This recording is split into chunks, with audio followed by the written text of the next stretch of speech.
Badan Meteorologi, Klimatologi dan Geofisika (BMKG) mencatat setidaknya 149 gempa bumi terjadi di wilayah Pulau Bawean, Jawa Timur yang terletak di Laut Jawa hingga Sabtu, tanggal 23 Maret tahun 2024, pukul 5 waktu Indonesia Barat. Awal gempa tercatat pada Jumat, tanggal 22 Maret tahun 2024, pukul 11.22 waktu Indonesia Barat dengan kekuatan M6,0.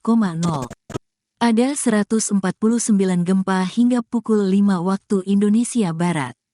Magnitudo terbesar M6,5 dan terkecil M2,6, ungkap Kepala Pusat Gempa Bumi dan Tsunami BMKG, Daryono kepada Tribun News, Sabtu. Diketahui gempa bermagnitudo 6,5 yang mengguncang pada Jumat pukul 15.52 waktu Indonesia Barat.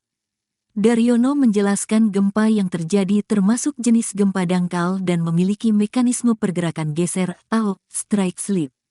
Dengan memperhatikan lokasi epicenter dan kedalaman hiposenternya, gempa bumi yang terjadi merupakan jenis gempa bumi dangkal akibat adanya aktivitas sesar aktif di Laut Jawa. Hasil analisis mekanisme sumber menunjukkan bahwa gempa bumi memiliki mekanisme pergerakan geser, strike slip, katanya Daryono. Gempa ini mengakibatkan sejumlah fasilitas rusak.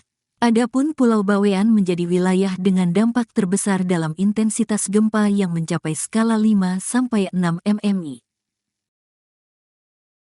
Rumah Sakit Universitas Airlangga, RSUA, Surabaya mengevakuasi seluruh pasiennya usai gempa beruntun di Tuban. Jumat, tanggal 22 Maret tahun 2024, dua gempa besar tersebut masing-masing berkekuatan magnitudo 5,9 dan magnitudo 6,5. Pantauan di lokasi, ratusan pasien memadati lapangan parkir RS, ada yang masih berada di atas ranjang.